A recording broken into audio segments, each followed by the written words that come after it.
वेंकटाद्रिसमं स्थानं ब्रह्मांडे नास्ति किंचन वेंकटेश समो देवो न भूतो न भविष्यति। ओं नमो वेंकटेशाय। तिरुमला तिरुपति देवस्थानम श्री वेंकटेश्वरा भक्ति चैनल இணைந்து வழங்கும் ஸ்ரீமத் பகவத்கீதை பாராயணத்திற்கு அனைவரையும் வரவேற்கிறோம்.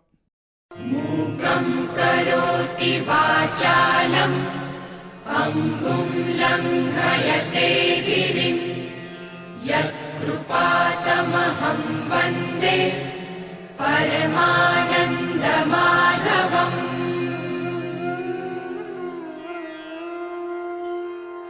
கராரவிந்தேன பதாரவிந்தம் முகாரவிந்தே விநிவேஷயந்தம் வடஸ்ய பத்ரஸ்ய புடே ஷயானம் பாலம் முகுந்தம் மனசா ஸ்மராமி.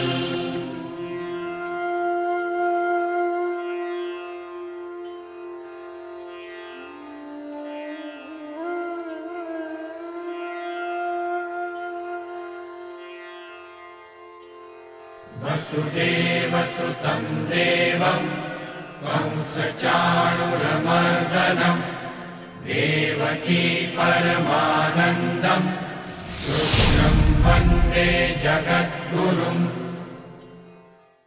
நம்மளுடைய சனாதன தர்மத்தில் பலவிதமான அநேக கிரந்தங்கள் உள்ளன.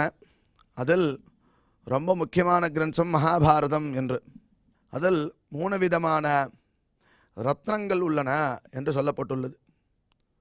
சனத்சுஜாதீயம் முதலாவதான கிரந்தம், இரண்டாவதாக பகவத்கீதா, மூன்றாவதாக விஷ்ணு சஹஸ்ரநாமம் என்று 3 விதமான ரத்னங்கள் உள்ளன மகாபாரதத்தில் என்று சொல்லப்பட்டுள்ளது. அப்பேற்பட்ட பகவத்கீதையில் அவனுடைய மகாத்மியத்தை பற்றி பேசும்பொழுது மல நிர்மோச்சலம் பும்சாம் ஜலஸ்நானம் தினே தினே சகத்கீதாம்பசி ஸ்நானம் சம்சார மலநாசனம் என்று சொல்லப்பட்டுள்ளது. ஒவ்வொரு நாளும் நம்மளுடைய சரீரத்தை சுத்தம் செய்வதற்கு எவ்வாறு ஸ்நானம் செய்கிறோமோ அவ்வாறே அந்தராத்மாவாக உள்ள மனசை சுத்தம் செய்வதற்கு இங்கே கீதையை வச்சுட்டு ஸ்நானம் பண்ணணும் அப்படின்னு சாஸ்திரம் சொல்கிறது.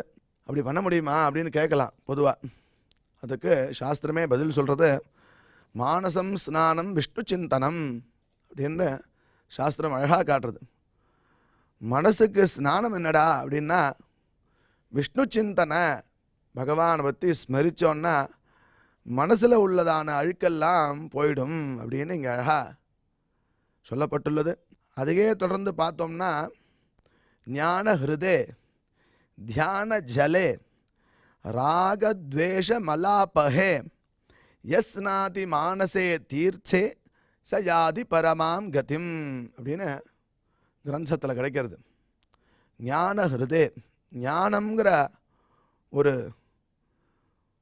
பெரிய ஹிருதத்தில் தியான ஜலம். அதில் என்னடா ஜலம் அப்படின்னா தியானம்ங்கிறது தான் ஜலமா. பகவானை பற்றி தியானம், அது ஒரு அழுக்க எடுக்கணுமோனோ, அது என்ன அழுக்க எடுக்க போகிறதுன்னா ராகத்வேஷ. ராகம்னா வேண்டியது, விருப்பு, துவேஷம்னா வெறுப்பு. விருப்பு வெறுப்பு அப்படிங்கிற வேண்டியது வேண்டாதது ரெண்டுமே இல்லாத ஒரு நிலையில் வரக்கூடியதான ஒரு நிலையை கொடுக்கறது அப்படிங்கிற ஒரு அழுக்க எடுக்கக்கூடியது ராகத்வேஷ மலாபஹே யஹா ஸ்நாதி மானசே தீர்ச்சே. அப்படியாகப்பட்ட இந்த தீர்த்தத்தில், மானசமான தீர்த்தத்தில் யார் ஸ்நானம் பண்ணுறானோ சஹா யாதி பரமாம் கதிம், அந்த மோட்ச சாதனத்தை அவன் அடைய முடியும் அப்படின்னு சாஸ்திரம் சொல்கிறது. அந்த வழியில் மானசம் ஸ்நானம் விஷ்ணு சிந்தனம் அப்படின்னு சொல்லியிருக்கு. விஷ்ணு சிந்தனையை ரொம்ப முக்கியமாக மனசுக்குண்டான ஸ்நானமாக சொல்லப்பட்டதுனால பகவானுடைய உபதேசங்களை இந்த இடத்துல கேட்கறதே நம்மளுக்கு மானசமான ஸ்நானம். அப்பேற்பட்ட ஸ்நானம் பண்ணுறதுக்கு பகவத் சிந்தனைக்கு முன்னாடி நாம் அனைவரும் குரு பிரார்த்தனை மற்றும் சங்கல்பத்தோட இந்த காரியத்தை நாம் துவங்கலாம்.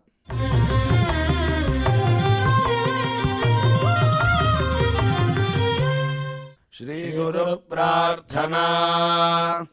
गुरुर्ब्रह्मा गुरुर्विष्णुर्गुरुर्देवो महेश्वरः। गुरुः साक्षात् परं ब्रह्म तस्मै श्री गुरवे नमः।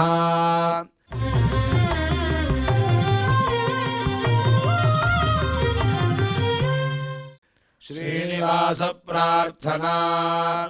नमः क्षीराब्धिनाथाय वैकुण्ठाचलवासिने मुकुन्दाय नमो नित्यम् आनन्दाय नमो नमः।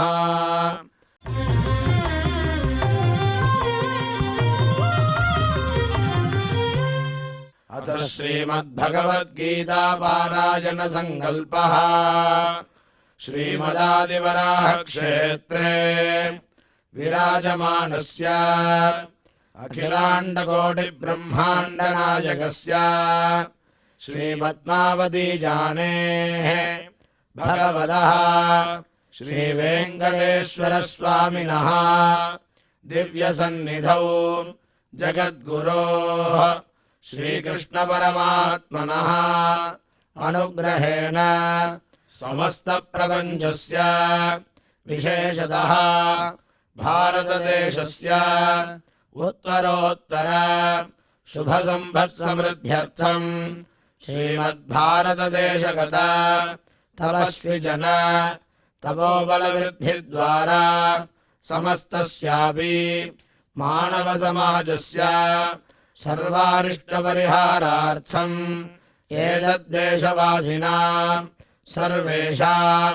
सज्जनानां योगक्षेमार्थं राष्ट्रविरोधिनां निबर्हणद्वारा जनानां चित्तशान्ति चित्तस्थैर्य सन्तोषादि अभिवृद्ध्यर्थम् एतद्देशवासिनां परस्परविद्वेष परस्परनिन्दा परस्परहिंसादीनां निवृद्ध्यर्थं परस्परसौमनस्य सिद्ध्यर्थं समस्तपापक्षयार्थं श्रीमन्नारायणप्रीत्यर्थं श्रीपरमेश्वरप्रीत्यर्थं श्रीमद्भगवद्गीतायाः अखण्डपारायणं करिष्यामहे।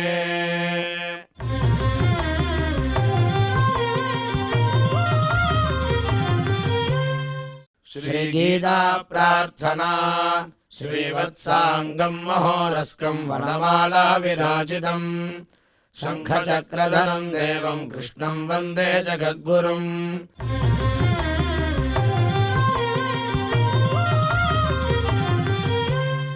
पार्थाय प्रतिबोधितां भगवता नारायणेन स्वयं व्यासेन ग्रथितां पुराणमुनिना मध्ये महाभारतम् अद्वैतामृतवर्षिणीं भगवतीम् अष्टादशाध्यायिनीम् अम्ब त्वामनुसन्ददामि भगवद्गीते भवद्वेषिणीम्।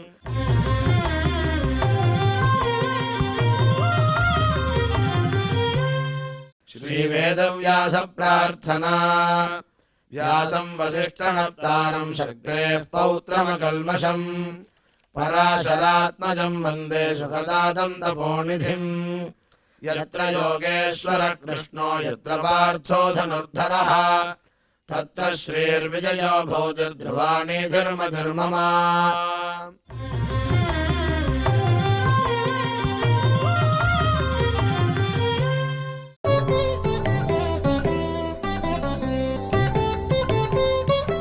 श्रेयो हि ज्ञानमभ्यासात् ज्ञानात् ध्यानं विशिष्यते ध्यानात् कर्मफलत्यागस्त्यागात् சாந்திரனந்தரம். இப்பொழுது டாக்டர் உவே அனந்தபத்மநாபாச்சாரியார் இந்த பகவத்கீதையின் ஸ்லோகங்களுக்கு விளக்கம் அளிப்பார். அதை கேட்டு மகிழ்வோம்.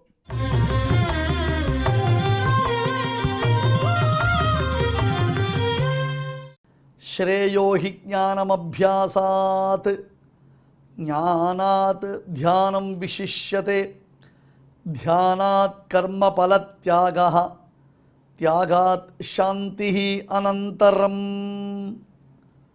ஓம் நமோ பகவதே வெங்கடேஷாய. நீர் சொல்லக்கூடிய பக்தி யோகத்தை பார்த்தா ரொம்ப பெருசாக தெரிகிறது. அந்த பக்தி யோகத்தை செய்வதற்கு உரியதான அதிகாரம் என்னிடத்தில் இல்லை. என்ன மாதிரி இருக்கக்கூடியவனுக்கெல்லாம் பலன் கிடைக்கவே கிடைக்காதா? ஏன்னா பக்தி யோகத்தை செய்வதற்கு அதிகாரம் இல்லையா? இங்கே பாருங்க, சாஸ்திரம் யார் யாருக்கு எதில் அதிகாரமோ அவரவர்கள் அந்தந்த கர்மாக்களை செய்யணும் என்று ஸ்பஷ்டமாக சொல்லியிருக்கு. மறுபடியும் ஒரு விஷயத்தை சொல்கிறேன். இன்றைக்கி லௌகிகமாக போடப்பட்டிருக்கக்கூடிய சட்டம் என்பது ஒரு புறம், சாஸ்திரம் என்பது ஒரு புறம். நமக்கு பிரதானமாக சாஸ்திரம் என்பதுதான் சட்டம். அந்த சாஸ்திரத்தை மீறி சட்டம் இருக்கிறது என்றால் நாம் சாஸ்திரத்திற்கு உட்பட்டு அந்த சட்டத்தை அணுக வேண்டும். இது ரொம்ப டெக்னிக்கலாக புரிஞ்சுக்கணும். நீங்கள் ரொம்ப சூக்ஷமாக புரிஞ்சுக்க வேண்டிய விஷயம் இது. இப்போ ஒரு சட்டம் இயற்றப்படுகிறது வைத்துக் கொள்ளுவோம். அப்படி தான் இருக்கு போல இருக்கு லோகம். அதுக்காக சொல்கிறேன். அதாவது ஆண் பெண் இருவர் திருமணம் செய்து கொள்வது என்பது சாஸ்திரத்தில் அங்கீகரிக்கப்பட்ட விஷயம். ஆணும் பெண்ணும் திருமணம் செய்து கொள்வது சாஸ்திரத்தில் அங்கீகரிக்கப்பட்ட விஷயம். அந்த திருமணம் கூட விவாஹஸ்ச விவாதஸ்ச சமயோரேவ சோபதே என்று விவாதம் அதனுடைய ஈக்குவல் ரேங்கிங் இருக்குது. இப்படி திருமணம் செய்து கொள்ள வேண்டும் என்று சாஸ்திரம் வரையறை செய்து வைத்திருக்கிறது. ஆனால் தற்பொழுது சட்டம் என்று வரும் பொழுது விவாகரத்து அங்கீகரிக்கப்படுகிறது சட்ட ரீதியாக. அதே போன்று ஓரினச் சேர்க்கை என்பதும் சட்ட ரீதியாக அங்கீகரிக்கப்படுகிறது. சில இடங்களில் பொதுவாக நான் சொல்கிறேன், எல்லா ஊர்லேயும் அந்த மாதிரி சட்டம் வந்துருதுன்னு அதுக்கு அர்த்தம் இல்லை. இப்போ அந்த சட்டத்தை கொண்டு நாம் சாஸ்திரத்தை அணுக முடியாது. அதுதான் பிரச்சனை. இதை சொல்லலாமா சொல்லக்கூடாதான்றது அது எனக்கு தெரியலை. பட் இதை சொல்லும் பொழுது எத்தனை பேர் எந்த பாசிட்டிவான ஆங்கிளில் எப்படி எடுத்துப்பீங்கன்றது அது எனக்கு தெரியல. பட் இதை தான் எக்ஸ்பிளைன் பண்ண வேண்டியதான ஒரு கட்டாயத்தில் அடியன் இருக்கேன். வேறு ஏதாவது தவறாக இருந்தால் முதலையே கேட்குறேன், என்னை மன்னிச்சிருங்க. ஏன்னா இதை புரிய வைக்கிறதுக்கு அடியன் முயற்சித்து கொண்டிருக்கிறேன். சாஸ்திரம் என்பதானது விவாகத்திற்குரிய சில பல விசேஷங்களை சொல்லி நமக்கு விவாகத்தை குறித்ததான ஒரு தெளிவுறுத்தலை காண்பிக்கிறது. வேற சட்டம்னு வரும்பொழுது அது வேற மாதிரி மாறி போயிடுது.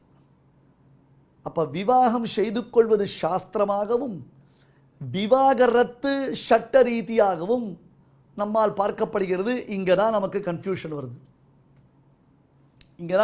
வருது. இதற்கு மேற்கொண்டு சாஸ்திர ரீதியாக சமாதானங்களை தகுந்த பெரியோர்களிடத்தில் நீங்கள் பெற்றிடுங்கள், கேட்டு தெளிவு பெறுங்கள். நீங்களா ஒன்று புரிஞ்சுக்காதீங்க. எனவே யார் யார் எந்தெந்த காரியத்தை செய்ய முடியும் என்பதற்கு ஒரு அதிகார வரையறை என்பது சாஸ்திரங்களில் காண்பிக்கப்பட்டிருக்கு. திரைவர்ணிகர்கள் தான் பக்தி யோகத்தை செய்ய முடியும் என்பது சாஸ்திரம். அப்பொழுது அதை செய்ய முடியாமல் போகிறதே, அப்போ தனக்கு பக்தி யோகத்தில் அதிகாரம் இல்லையே, அப்படியானால் தான் பரம்பொருளை அடைவதற்கு அசக்தனோ, தன்னால் அந்த பரம்பொருளை அடையவே முடியாதோ என்னும் எண்ணம் ஒருவனுக்கு ஏற்படுகிறது. இன்னொன்று, தகுதிக்கு மீறின ஆசை இன்னொருத்தருக்கு. சந்திரனை பிடிக்கணும் கை நீட்டி ஒரு குழந்தை ஆட்டிகிட்டே இருந்ததுன்னா அந்த குழந்தைக்கு கையில் சந்திரன் கிடைச்சிருமா? கிடைக்காது இல்லையா?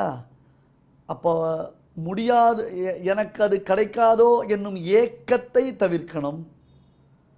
மற்றொருத்தன் முடியவே முடியாத ஒரு காரியத்தில் தேவையற்ற வீண்முயற்சியினாலே தோல்வியை தழுவிக்கொண்டே இருப்பதை தடுக்க வேண்டும். அப்போ யார் யாருக்கு எந்தெந்த விஷயத்தில் அதிகாரம் இருக்குது,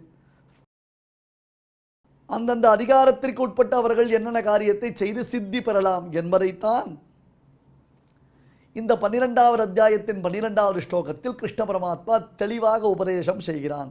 ஸ்ரேயோஹி ஞானம் அபியாசாத் ஞானாத் தியானம் விசிஷ்யதே தியானாத் கர்ம பல தியாகாத் சாந்தி அனந்தரம் அபியாசாத் ஞானம் ஸ்ரேயா. தணறிண்டே ஒரு காரியம் பண்ணினா முடியுமா? உன்னால் பண்ண முடியல, ரொம்ப திணற, இது இப்படி பண்ணுறதா அப்படி பண்ணுறதா எப்படி பண்ணுறது ஆரம்பிச்சுடும் முடிக்கிறோம். சில பேருக்கு சாப்பிடச்சே சில பல பதார்த்தங்களை பார்த்த உடனே ரொம்ப ஆவல் அதிகமாகிடும். அதை நிறைய சாப்பிடணும்னு ஆசை வந்துடும். பிடித்திருப்பதற்காக நமக்கு பிடிக்கும்ன்றதுக்காக நிறைய சாப்பிட முடியுமா? நமக்கு வயிறு எவ்வளோ ஏற்றுக்கொள்ளுமோ அவ்வளோதான் ஏற்றுக்கொள்ள முடியும். ஸ்வீட்டுன்னு வச்சுட்டா கூட அந்த ஸ்வீட் எவ்வளோ சாப்பிட முடியும்? 4 ஸ்வீட்டு சாப்பிட்டா திகட்டுறதே சுவாமி. அதனால் எக்கச்சக்கமாக சாதம் போட்டுருவா, இலையில் எக்கச்சக்கமாக பதார்த்தங்களை போட்டுருவா. எழுதுக்கிறதுக்கும் மனசு வராது. ஐயோ இவ்வளோ பதார்த்தங்கள் வீணாக போகிறதேன்னு சாப்பிடவும் முடியாது. தணறுவா.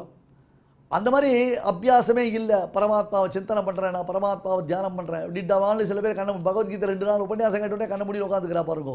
அதுபோல் திணறிக்கொண்டு பண்ணக்கூடிய பகவத் தியானத்தை காட்டிலும் பகவத் சிந்தனையை காட்டிலும் அதற்கு முன்படியான ஜீவாத்ம சாட்சாத்காரம் இஸ் ஓகே. பர்வக்கிரமத்தில் சொல்லுவாங்க, இதை விட அது ஓகே, அதை விட அது ஓகே, அதை விட ஒரு ஓகே.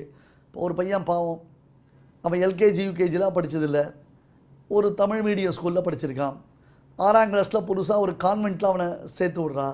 அந்த கான்வெண்ட்டில் நுழைஞ்ச உடனே இங்கிலீஷில் தான் சொல்லணும், இங்கிலீஷில் தான் பேசணும், புஸ்தகத்தில் இங்கிலீஷில் தான் எல்லாத்தையும் வாசிக்கணும்னா அந்த பையன் என்ன பண்ணுவான்?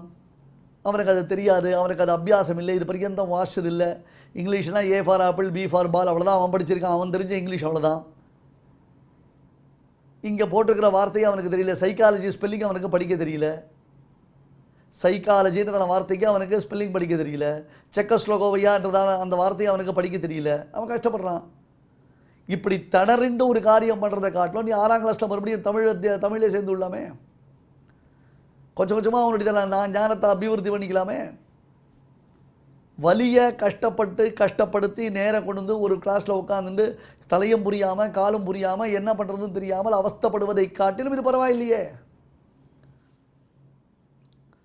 அப்போ அதற்கு முன்படியான ஜீவாத்ம சாட்சா்காரம் இருக்க, அந்த சாட்சா்காரம் அது சிறந்தது. அபியாசாத்து ஞானம் ஸ்ரேயா, ஞானாத்து தியானம் விசிஷ்யதே.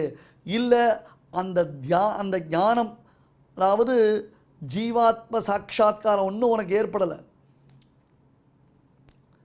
அந்த ஜீவாத்ம சாட்சா்காரத்தை உன்னால் அடைய முடியல, உனக்கு தக்கபடி அமையாத அந்த ஜீவ சாட்சா்காரத்தை காட்டிலும் தியானம், ஜீவாத்ம விஷயமான தியானம் சிறந்தது.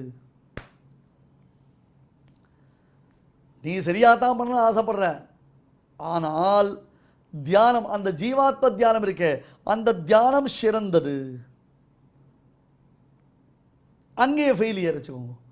அரைகுறையான அந்த ஜீவாத்ம தியானத்தை காட்டிலும் அத ஜீவ கர்மபலத்தியாக ஸ்ரேயான், ஜீவாத்ம தியானத்தை விட கர்மாக்களில் பற்றுதல் இல்லாமல் நிஷ்காமியமாக செய்யும் கர்ம அனுஷ்டானம் சிறந்தது.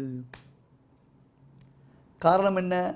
அந்த தியாகத்தினாலே, அந்த கர்மத்தினாலே தியாகாத்து சாந்தி அனந்தரம், மனசில் ஒரு பிரசாந்தி ஏற்படும்.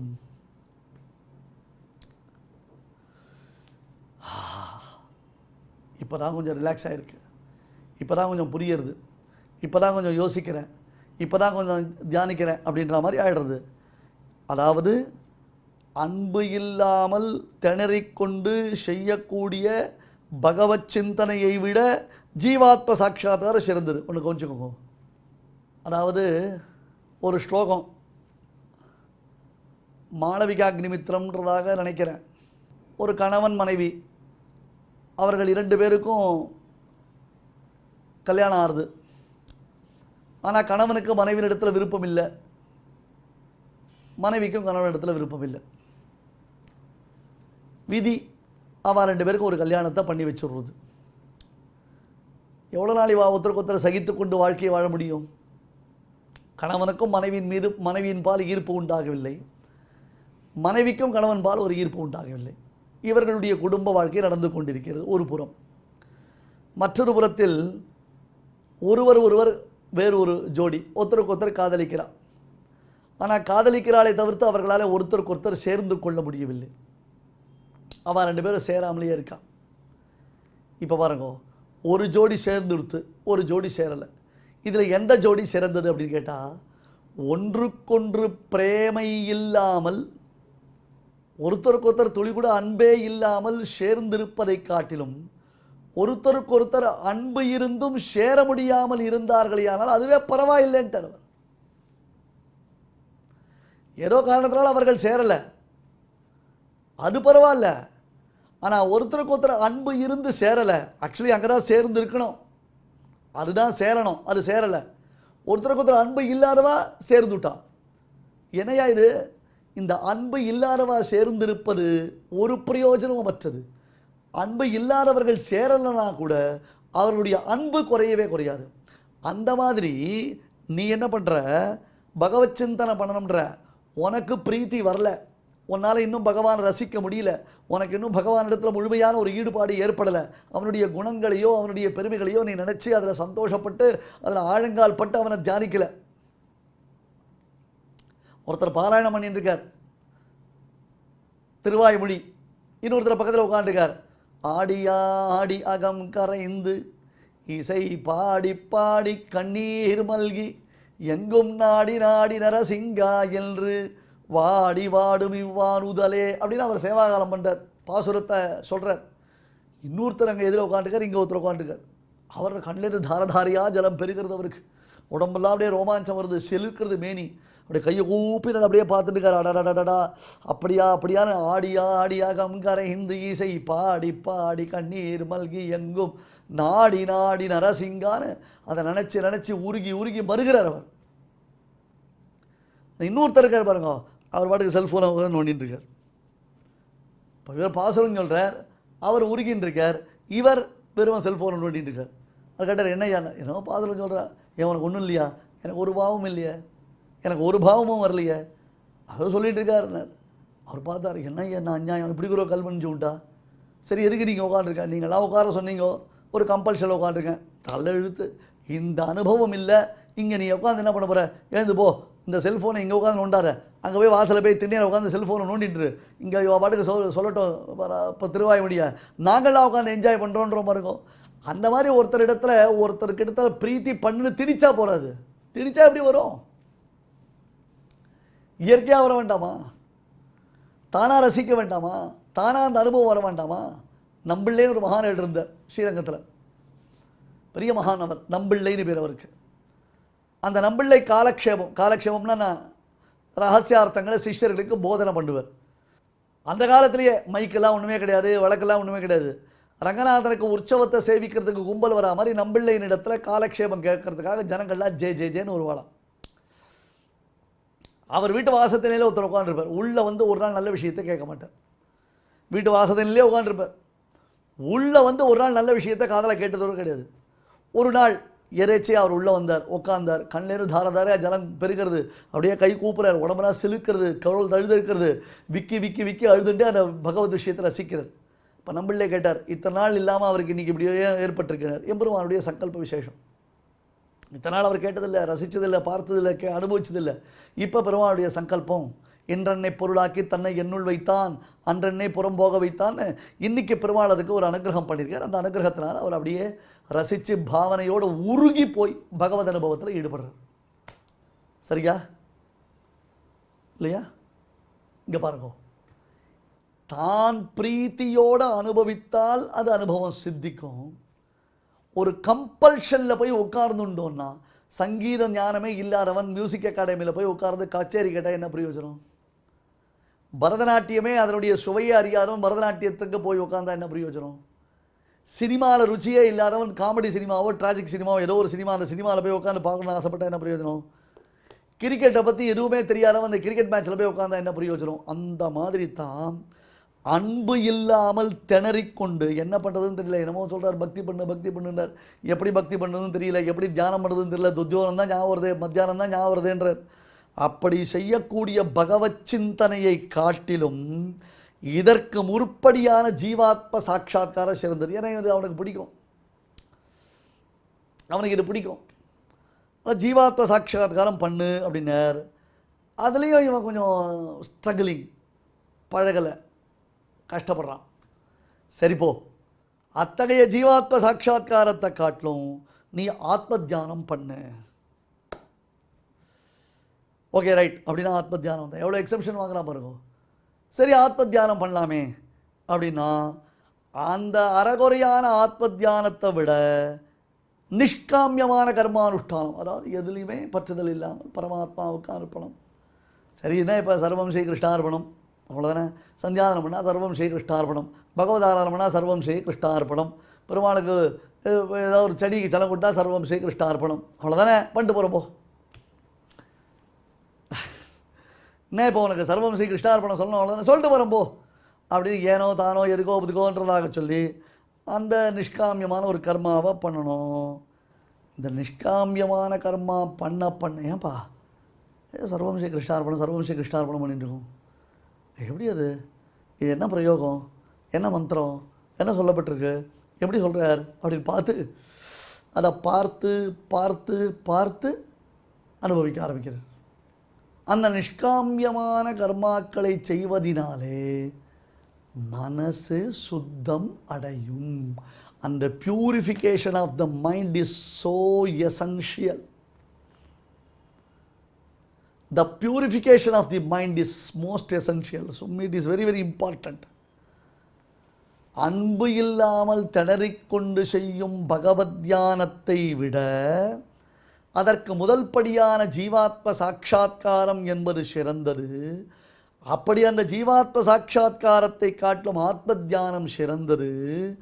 அந்த ஆத்ம தியானம் அரைகுறையாக பண்ணுறதை காட்டிலும் நிஷ்காமியமான கர்மாக்களை செய்வது சிறந்தது. அந்த நிஷ்காமியமான கர்மானுஷ்டானத்தினால மனசு உடனே சுத்தம் அடையும்.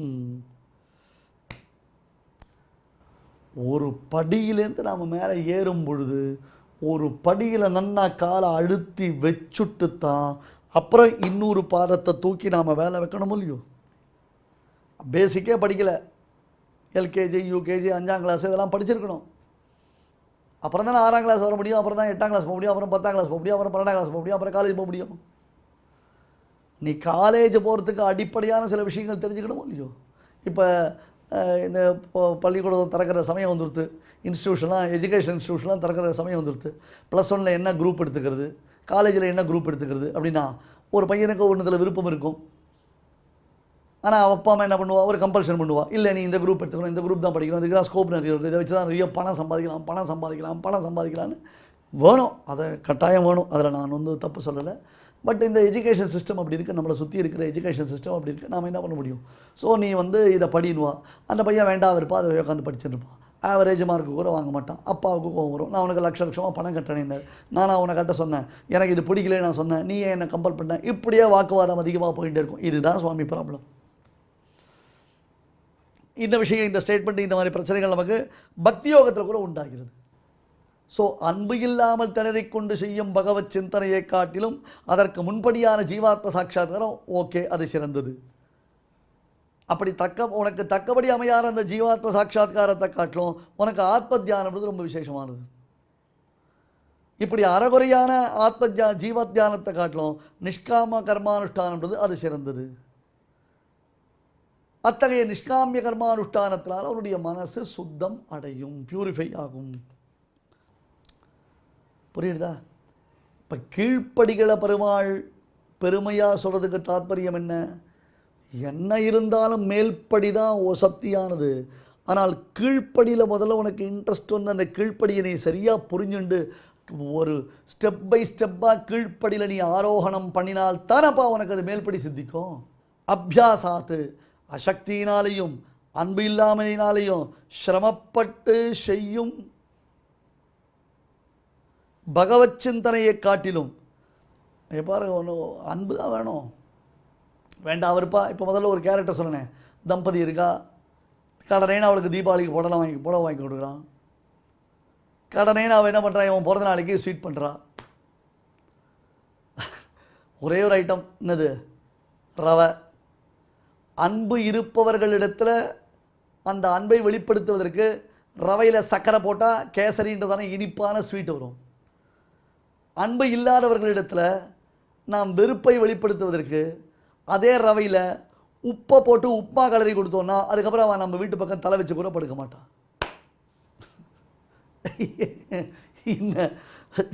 சும்மா ஒரு வேடிக்கைக்கு சொன்னேன். அன்பு இருப்பவர்களை வரவேற்பதற்கு ரவையில் சக்கரை போட்டு கேசரி கலரினா அது ஸ்வீட்டாக இருக்கும், அவன் ரசிப்பான்.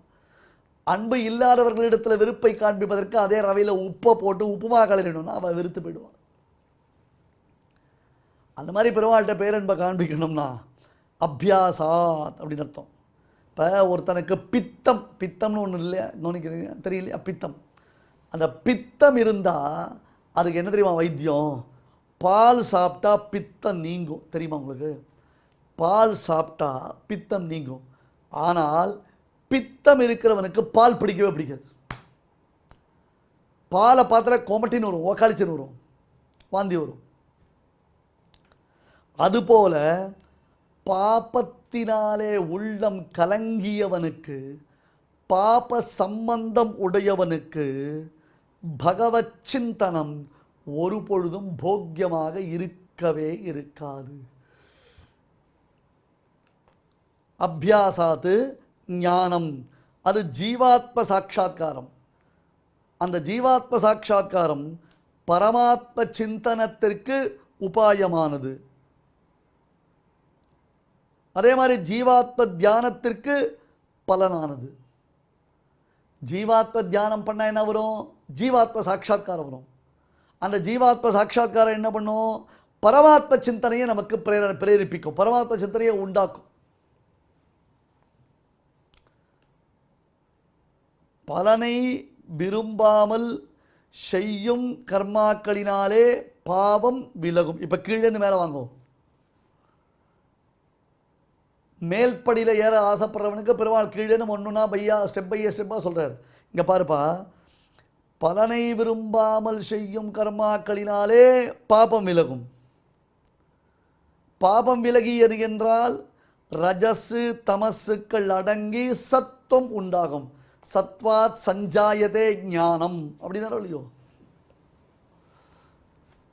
ஆமாம், அதான் நமக்கு போனோம். ரஜஸ் போனோம், தமசு போனோம், காமக்ரோதங்கள் வேணும் போனோம். காமக்ரோதங்கள் போனால் தான் மனசு ஒருநிலைப்படும். அப்போ தான் நமக்கு நினச்ச காரியத்தை பண்ண முடியும். அப்போ மனசை அடக்கணும். இப்போ காமக்ரோதங்கள் போச்சுன்னா மனசை அடக்க முடியும். மனசை அடக்கணும்னா ஜீவாத்ம தியானம் உண்டாகும். ஒரு ப்ராப்ளம் இருக்குது. ஏதோ காரணத்தினால, ஏதோ மன வருத்தத்தினால நமக்கு மனைவி கூட பிடிக்காமல் போயிடும். எந்த மனைவியினிடத்தில் பேரன்பு வைத்திருந்தோமோ, எந்த மனைவி நமக்கு அவ்வளவு போக்கியமாக இருந்தாலோ அப்பேற்பட்டதான மனைவினா கணவன் அண்டர்ஸ்டுட், கணவன்னா மனைவி அண்டர்ஸ்டுட் வச்சுக்கோங்க. ஆனால் அவர்களுக்கு கோர்ட்டில் கூட என்ன விவாகரத்து கேஸில் எப்படி தீர்ப்பு சொல்கிறான்? இந்த பிள்ளைகள் கணவனிடத்தில் 6 மாதம், மனைவியிடத்தில் 6 மாதம், அல்லது சனி ஞாயிறு கணவனிடத்தில், மற்ற நாட்களில் மனைவியிடத்தில் அப்படின்னு பிள்ளையை வைத்து கொள்ளுங்கன்றான். இப்போ மனைவிக்கும் தனக்கும் எந்த விதமான ஒட்டும் கிடையாது, உறவும் கிடையாதுன்னு விட்டுடுறதுக்கு சித்தமாக இருக்கிற கணவன் அந்த பிள்ளைகளை விடுறதுக்கு தயாராக இல்லை. இப்போ இதை காமம் கூட சொல்ல முடியாது. நல்லா கவனிச்சுட்டு இல்லை நீங்கள்? காமம்ன்றது மனைவியிடத்தில் அவனுக்கு ஏற்படுவது, அந்த காமத்தையும் தாண்டி ஆயிடுச்சு. ஏதோ காரணத்தினால கருத்து வேற்றுமை, கணவன் மனைவி 2 பேரும் பிரிய வேண்டிய ஒரு நிர்பந்தம். அப்போ 2 பேரும் பிரிந்தால் கூட அவர்களுக்கு அந்த பிள்ளையிடத்தில் வைத்திருக்கக்கூடிய பாசம் பரிவுன்றது மாறவே மாறாது. இது ஒரு விதமான பிரேம. இது ஒரு விதமான பிரேம. நான் என் பையனுக்கோசரம் தான் உயிர் வாழ்கிறேன், என் பெண்ணுக்கோசரம் தான் உயிர் வாழ்கிறேன், என் பிள்ளைகளுக்கோசரம் தான் உயிர் வாழ்கிறேன், இல்லைனா என் பிள்ளைகள் இல்லைனா நானே இல்லை அப்படின்னு எத்தனையோ டைலாக்லாம் சொல்கிறான். எவ்வளோ பார்க்கணும். அப்போ பாபம் விலகணும். அப்போ ரஜஸ் தமசுக்கள்லாம் அடங்கும். அதனால் சத்துவம் வளரும். சத்துவம் வளர்ந்தது என்றால் மனம் சுத்தமாகும். சுத்தமான மனசினால ஜீவாத்ம தியானம் உண்டாகும். ஜீவாத்ம தியானத்தினாலே ஞானஸ்வரூபன், ஆனந்த ஸ்வரூபன், எங்கும் பரவக்கூடிய தர்மபூத ஞானம் உடையவன், அபகத பாப்பா, இத்தகைய ஜீவாத்ம சாட்சாத்காரம். பாருங்க, இது ரொம்ப பெரிய விசேஷம். அபஹத பாப்பா விஜரஹா விமிருத்யுஹு விஷோகா விஜிகத்ஸஹா சத்யகாமஹா அபிபாசஹா சத்யசங்கல்பஹா என்று 8 விதமான குணங்கள் பகவானுக்கு சொல்லப்படுறது தெரியுமா? குணாஷ்டக விசிஷ்டன் என்று அவனுக்கு பேர். 8 குணங்களை உடையவன் பரமாத்மான்னு பேர். இப்போ அந்த 8 குணங்கள் பரமாத்மாவிற்கு நீ என்ன சொல்லுகிறாயோ அத்தனை 8 குணங்களும் இங்கே ஜீவாத்மாவுக்கும் வரும். அதான் விசேஷம், அதுதான் ஸ்பெஷாலிட்டி. அப்போ அந்த ஜீவாத்மாவை நீ தியானம் பண்ணுற, அந்த ஜீவாத்மாவை அனுபவிக்கிற, அந்த ஜீவாத்மாவின் இடத்துல உனக்கு ஒரு சாட்சா்காரம் ஏற்படுறது. புரியுதா? அப்போ ஜீவாத்ம சாட்சா்காரம் வந்துடுத்துனா, நேற்று சொன்ன கதை என்னது? தன் தந்தையை பற்றி தெரிந்து கொண்டு விட்டான். தன் தந்தைக்கும் தனக்கும் இருக்கக்கூடிய உறவு தெரிஞ்சு போச்சு. ஐயோ தந்தையார் தன்னை பிரிந்து வாடுகிறார்னு தெரியறது. ஐயோ தந்தையார் நம்மளை விட்டுட்டு எவ்வளோ கஷ்டப்பட்டு இருக்காருன்னு அவரிடத்துல அவருடைய மேன்மையை நினச்சி சந்தோஷப்படுறான். அப்போ தான் அவரிடத்துல போகணும்னு ஆசைப்படுறான்.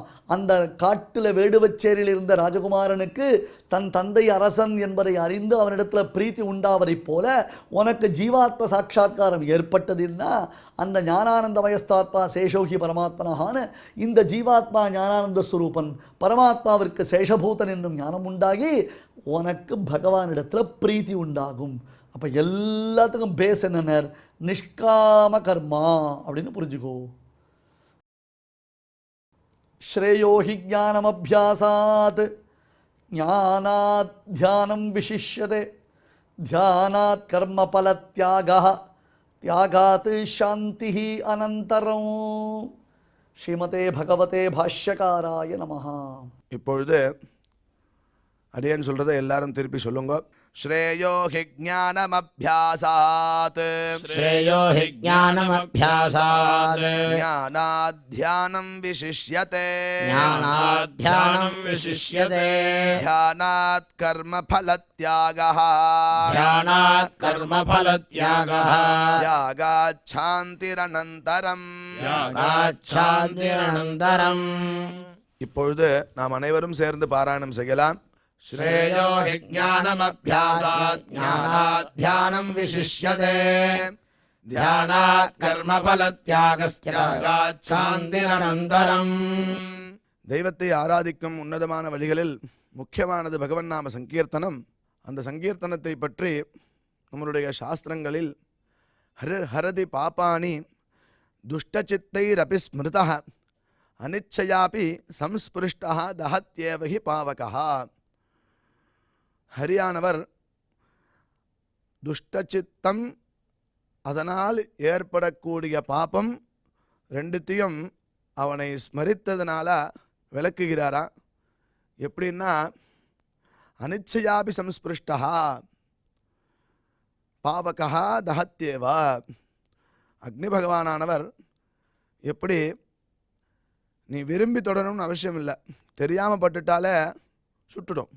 அதுபோல் பகவானை ஸ்மரித்த மாத்திரத்திலேயே அனைத்து விதமான பாபங்களும் போகிறதா. அதுக்கு மூல காரணமாக இருக்கக்கூடிய துஷ்ட சித்தமும் போகிறது அப்படின்னு சொல்லப்பட்டிருக்கு. அப்பேற்பட்ட பகவன் நாம சங்கீர்த்தனத்தை இப்பொழுது நாம் அனைவரும் கேட்டு மகிழ்வோம். ऋणो जुणो रे भ्रमरा ऋणो जुणो रे भ्रमरा ऋणो जुणो रे भ्रमरा ऋणो जुणो रे भ्रमरा साण्डी तू अवगुण रे भ्रमरा साण्डी तू अवगुण रे भ्रमरा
गुणो रे भ्रमरा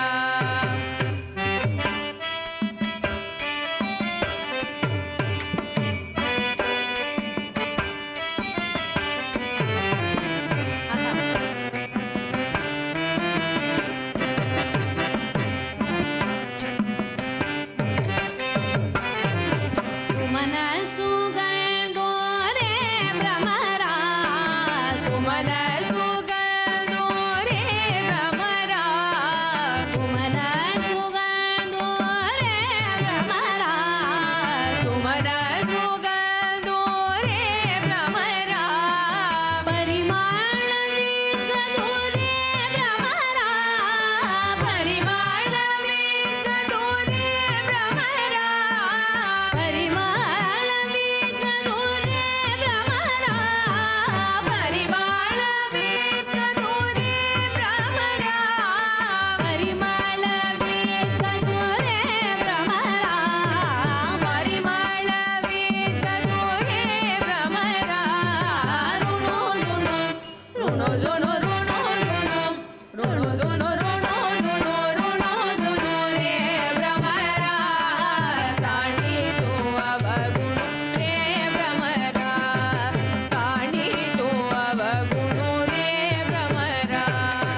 गोविन्द राधे गोविन्द राधे गोविन्द वृन्दावन चन्द वृन्दावनचन्द्र अनाथनाथ दीनबन्धो राधे गोविन्द अनाथनाथहीनबन्धो राधे गोविन्द अनाथनाथ दीनबन्धो राधे गोविन्द अनाथनाथहीनबन्धो राधे गोविन्द राधे राधे राधे राधे राधे गोविन्द राधे राधे राधे राधे राधे गोविन्द राधे राधे राधे राधे राधे गोविन्द राधे राधे राधे राधे राधे गोविन्द राधे गोविन्द राधे गोविन्द वृन्दावन चन्द वृन्दावनचन्द्र अनाथनाथ दीनबन्धो राधे गोविन्द अनाथनाथहीनबन्धो राधे गोविन्द अनाथनाथ दीनबन्धो राधे गोविन्द अनाथनाथहीनबन्धो राधे गोविन्द राधे गोविन्द राधे राधे राधे गोपाल राधे राधे राधे गोविन्द राधे राधे राधे गोपाल राधे राधे राधे गोविन्द राधे राधे राधे गोपाल राधे राधे राधे गोविन्द राधे राधे राधे गोपाल राधे राधे राधे गोविन्द राधे राधे राधे गोपाल राधे गोविन्द राधे राधे राधे गोपाल राधे गोविन्द राधे गोपाल राधे गोविन्द राधे गोपाल राधे गोविन्द राधे गोविन्द राधे राधे राधे गोपाल राधे राधे राधे गोविन्द राधे राधे राधे गोपाल राधे राधे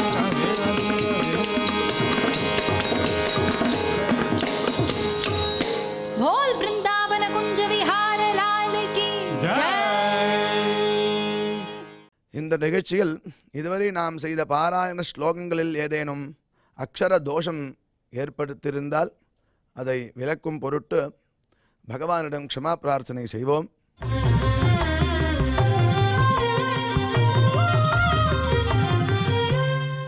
अथ क्षमा प्रार्थना यदक्षरपदभ्रष्टम् मात्राहीनम् च यद्भवेत् तत्सर्वम् क्षम्यताम् देवनारायण नमोऽस्तु ते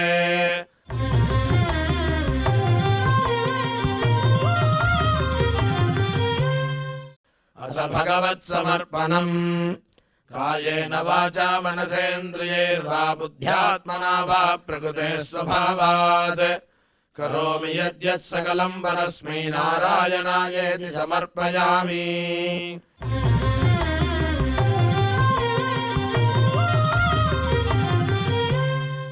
अथ लोकक्षेम प्रार्थना सर्वे भवन्तु सुखिनः सर्वे सन्तु निरामयाः सर्वे भद्राणि पश्यन्तु मा कश्चित् दुःखभाग् भवेत्.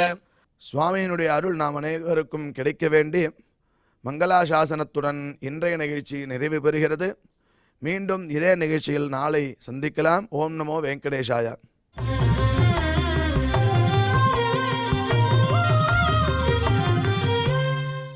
अथ मङ्गलम् श्रियः कान्ताय कल्याणनिधये निधयेऽर्थिनाम् श्रीवेङ्कटनिवासाय श्रीनिवासाय मङ्गलम्.